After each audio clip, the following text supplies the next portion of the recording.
Hello everyone, আমি শুভ্রজিৎ। তো আজকে আমার এই ভিডিওটি হবে ক্রিকেট সংক্রান্ত। তো আপনাদের মধ্যে যারা যারা হার্ডকোর ক্রিকেট ফ্যান্স রয়েছেন, আশা করছি আপনারা আইপিএলটা দেখছেন, আপনারা সবাই এনজয় করছেন, এন্টারটেইনড হচ্ছেন।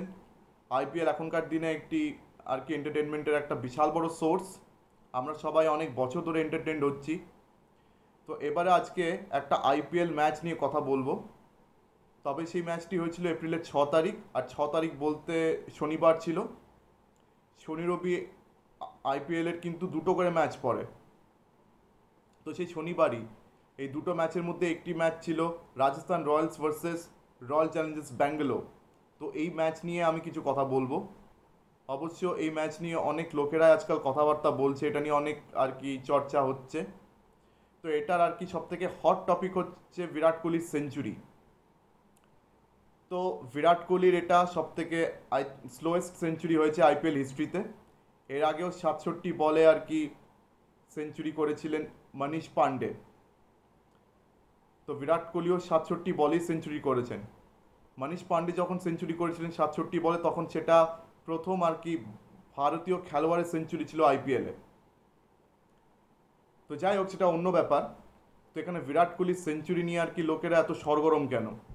অনেকেই বলছেন বিরাট কোহলি নিজের জন্য এটা খেলেছেন বা ইচ্ছে করে আসতে খেলেছেন। অনেকেই বলছেন বিরাট কোহলি টি-20 খেলা উচিত না, টি-20 ছেড়ে দেওয়া উচিত। তো এই ধরনের অনেক নেগেটিভ কথাবার্তা কি বিরাট কোহলিকে নিয়ে উঠছে। তো সেটা নিয়ে আমার বক্তব্যটা কি? তো প্রথম কথা আমি এটা সবাইকে বলতে চাই, সেটা হচ্ছে বিরাট কোহলি একটা সেলফলেস প্লেয়ার। বিরাট কোহলি যে সেলফিশ প্লেয়ার নয়, সেটা প্রমাণ আমরা 15 বছর ধরে পাচ্ছি। 2008 থেকে সে ভারতীয় টিমের হয়ে খেলছে।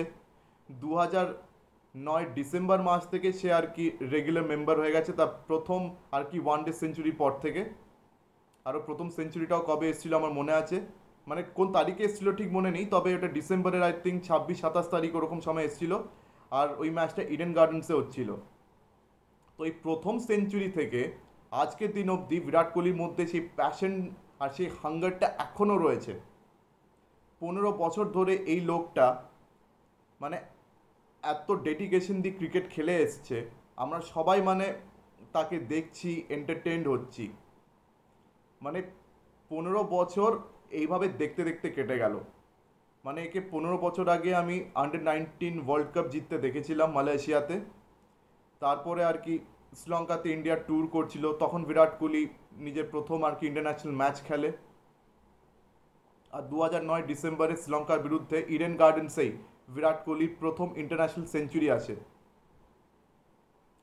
তো সেই দিন থেকে আজকের দিন অবধি আমি বিরাট কোহলির প্যাশনে কোনো কমতি দেখিনি কোনো দিনও। হ্যাঁ, মাঝে সাঝে এমন হয়েছে যে বিরাট কোহলির ব্যাট থেকে রান বেরোয়নি, সেটা মোর অরলেস প্রত্যেকটা খেলোয়াড়ের সঙ্গেই হতে থাকে লম্বা চড়া ক্যারিয়ারে।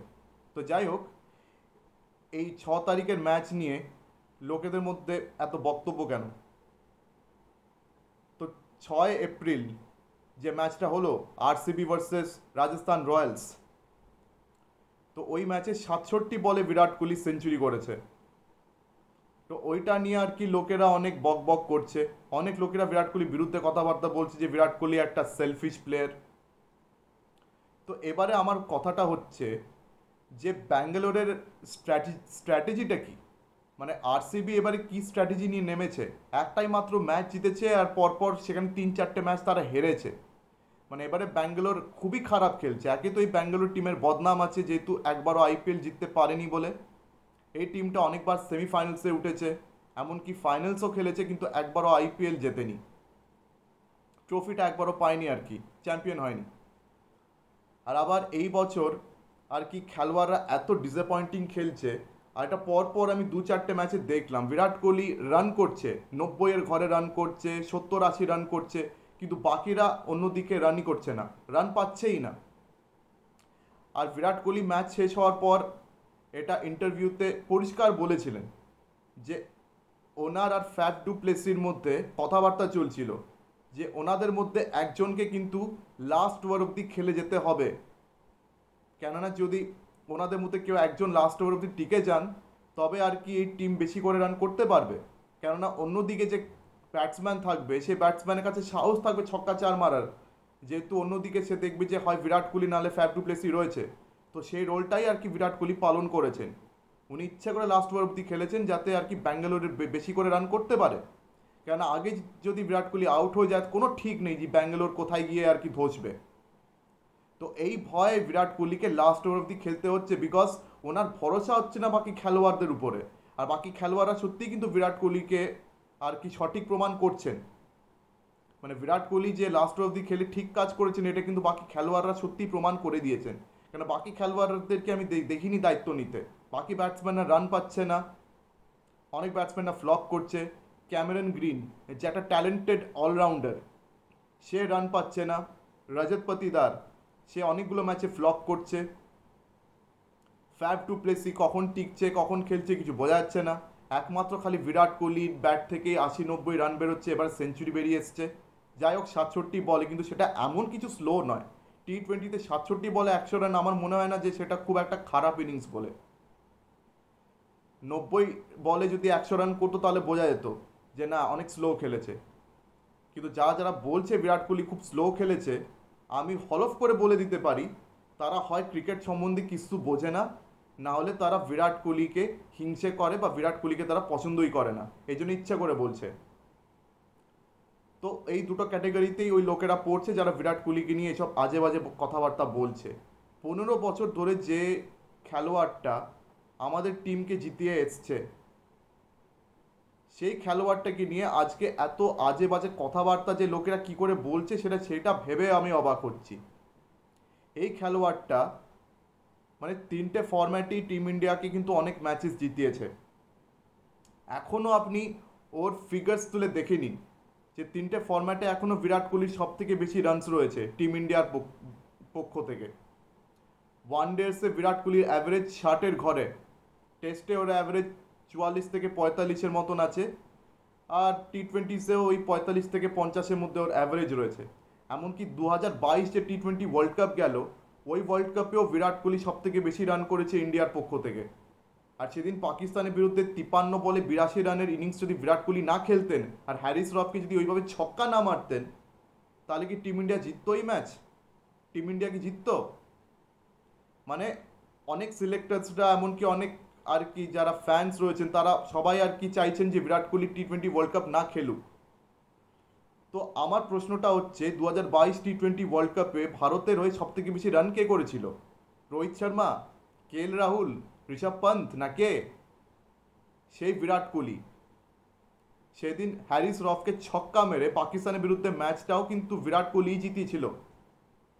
বাকি খেলোয়াড়দের কখন ফর্ম আছে কখন ফর্ম নেই কোনো ঠিক নেই।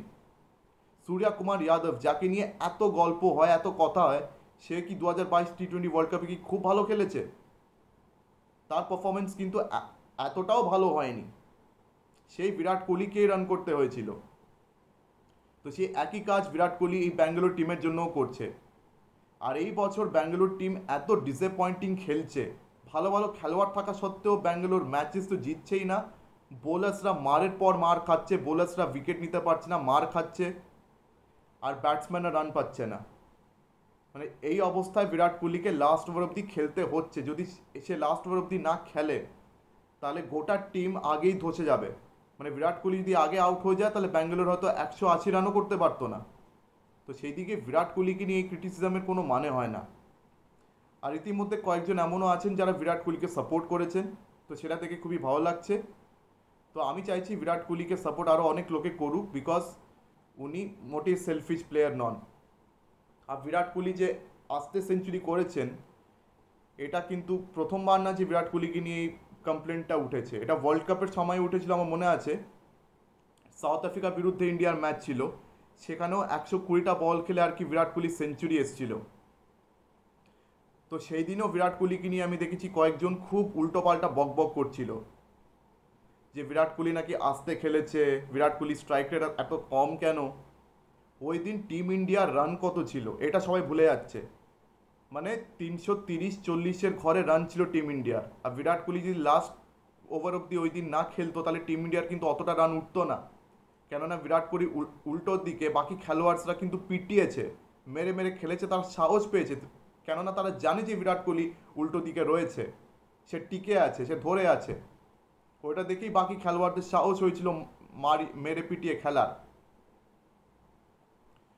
তো একই কাজ বিরাট কোহলি ব্যাঙ্গালোরের হয়ে করছে, কিন্তু বাকি ব্যাটসম্যানরা সেভাবে দাঁড়াতে পারছে না, তারা সেই সুযোগের লাভ ওঠাতেই পারছে না। রজত পাতিদার ফ্লপ করছে, ক্যামেরন গ্রিন ফ্লপ করছে, আর এই গ্লেন ম্যাক্সওয়েল হচ্ছে কি বলুন তো, ওই একটা দুটো ম্যাচ হঠাৎ করে ভালো খেলে দেবে, তুক্কায় ভালো খেলবে, বাকি ম্যাচেসগুলো গ্লেন ম্যাক্সওয়েল ভালো খেলবে না। এমনকি ওয়ার্ল্ড কাপেও গ্লেন ম্যাক্সওয়েলের পারফরমেন্স দেখে নিন, সেই একটা ম্যাচে আফগানিস্তানের বিরুদ্ধে এক পায়ে দাঁড়িয়ে ডাবল সেঞ্চুরি বাদ দিয়ে গ্লেন ম্যাক্সওয়েলের খুব একটা বড় ইনিংস কি আছে গোটা ওয়ার্ল্ড কাপ জুড়ে? গোটা ওয়ার্ল্ড কাপ জুড়ে কিন্তু খুব একটা বড় ইনিংস নেই, শুধু ওই একটা ডাবল সেঞ্চুরি বাদ দিয়ে। তো গ্লেন ম্যাক্সওয়েল হচ্ছে ওই ধরনের খেলোয়াড়, একটা ম্যাচে হঠাৎ টিকবে, বাকি ম্যাচে কোনো গ্যারেন্টি নেই কী করবে। তো এবারে ব্যাঙ্গালোর টিমের স্ট্র্যাটেজি নিয়ে সত্যি মানে লোকেরা প্রশ্ন উঠছে, কেননা ব্যাঙ্গালোরের বোলার্সরা কোনো কাজে আসছে না, ফিল্ডিং বেকার হচ্ছে, ব্যাটিং ঝোলাচ্ছে। একমাত্র বিরাট কোহলি আছে যে ঠিকঠাক খেলছে, আর ওকে নিয়ে এই ধরনের কথাবার্তা আমার মনে হচ্ছে প্রচণ্ড বেসলেস, প্রচণ্ড বেকার। মানে আপনারা যারা বিরাট কোহলির ফ্যান আছেন, মানে আপনাদের কাছে রিকোয়েস্ট করছি, দয়া করে আপনারা বিরাট কোহলিকে নিয়ে এই ধরনের কথাবার্তা বলবেন না। মানে না জেনে বুঝে যা খুশি বলাটা উচিত না। তো এইসব কথাবার্তাকে আমি একদমই সাপোর্ট করি না, আমি স্ট্রংলি কন্ডেম করি যে আগে আপনারা খেলার সিচুয়েশনটা বুঝুন, তারপরে আপনারা কমেন্ট করুন। বিরাট কোহলির ম্যাচের পরে ইন্টারভিউটা শুনুন, যে বিরাট কোহলি কী বলেছেন। উনি পরিষ্কার বলেছেন যে ওনার আর ফ্যাফ ডু প্লেসি যে ব্যাঙ্গালোরের ক্যাপ্টেন, তাদের মধ্যে কথাবার্তা চলছিল যে এদের দুজনের মধ্যে একজনকে লাস্ট ওভার অব্দি টিকতেই হবে, নাহলে ব্যাঙ্গালোর বেশি বেশি করে রান তুলতে পারবে না। অ্যান্ড ব্যাঙ্গালোরের মানে বলছি তো, বিরাট কোহলিকে বাদ দিয়ে বাকি সবাই ডিসঅ্যাপয়েন্ট করছে। এখন বাকি সবকটা খেলোয়াড়কে দাঁড়াতে হবে, বিরাট কোহলির সঙ্গে হাত মেলাতে হবে। আর ফ্যাফ ডু প্লেসির ক্যাপ্টেন্সি নিয়েও কিন্তু যথেষ্ট প্রশ্ন উঠছে। তো বিরাট কোহলিকে দোষ দেওয়ার আগে না এই সব কিছুকে মাথায় রাখা দরকার। আর সাউথ আফ্রিকার বিরুদ্ধেও বিরাট কোহলি যে সেঞ্চুরিটা করেছিল, মনে রাখতে হবে যে সে সেঞ্চুরিটা ম্যাচ উইনিং সেঞ্চুরি ছিল। টিম ইন্ডিয়ার 340-এর ঘরে রান ছিল, আর সাউথ আফ্রিকা 70-80-র ঘরে বান্ডিল হয়ে গেছিল। অনেক বড় মার্জিনে টিম ইন্ডিয়া ওই ম্যাচটা জিতেছিল।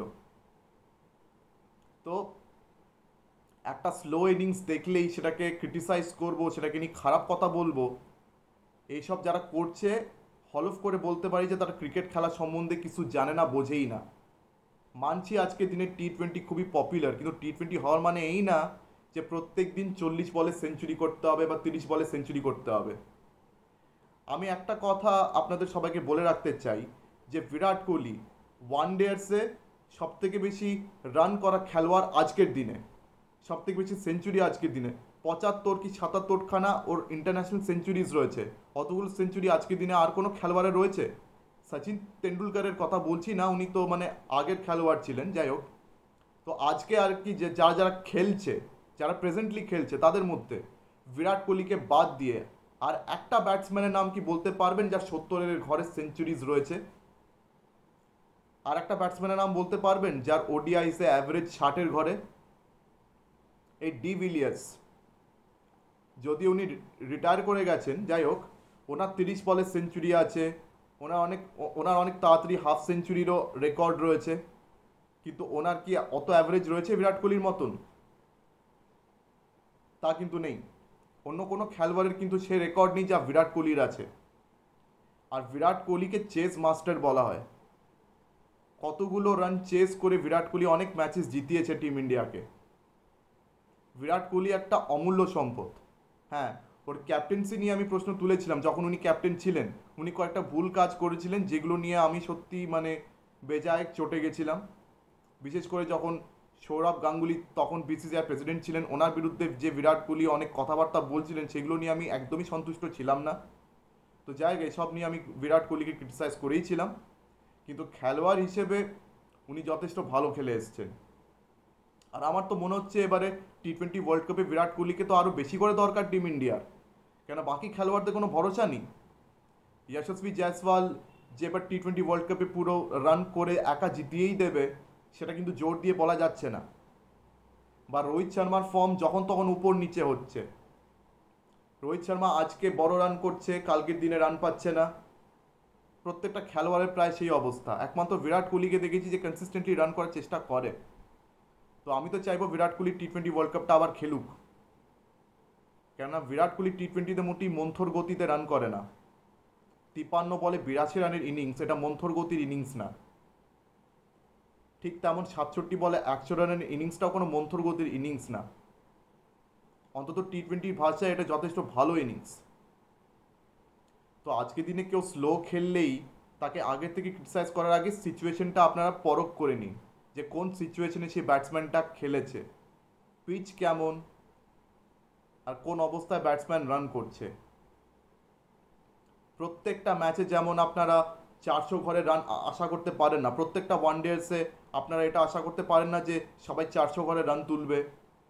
প্রত্যেকটা টি-20তে 200 ঘরে রান ওঠা সম্ভব না, সিচুয়েশন অনুযায়ী রান করতে হয়। ঠিক তেমনই টেস্টেও যে প্রত্যেকটা ম্যাচে আর কি 600-700 ঘরে রান উঠবে, আর প্রত্যেকটা ম্যাচ কেউ ব্যাসবল খেলে জিতবে। বিশেষ করে ইংল্যান্ড এত ব্যাসবল করছিল, সে ইংল্যান্ড টিম কিভাবে হারলো আপনারা তো দেখলেনই। 4-1 ইংল্যান্ড টেস্ট সিরিজ হেরে চলে গেল। তাদের ব্যাসবল খেলাটা কি করে বিগড়ে গেল আপনারা সবাই দেখলেন। তো শুধু মারধর করলে হয় না, সিচুয়েশন বুঝে খেলতে হয়। তো আর কি এটা যারা আর কি ক্রিকেট খেলছেন বা যারা আর কি ক্রিকেট ফ্যান্স রয়েছেন, তাদের সবারই কথাটা বোঝা উচিত যে যে ক্রিকেটের সিচুয়েশন বুঝে আর কি খেলতে হয়, টেস্টেও, ওয়ানডেসেও, টি-20তেও। তো যাই হোক, সবাইকে রিকোয়েস্ট করছি যে আগের থেকে কোনো প্রশ্ন তোলার আগে একটু ভেবে বুঝে আর কি প্রশ্ন তুলবেন। তো আজকের দিনের মতন ভিডিওটা এখানে শেষ করলাম। চোখ রাখুন পরবর্তী ভিডিওতে। ধন্যবাদ।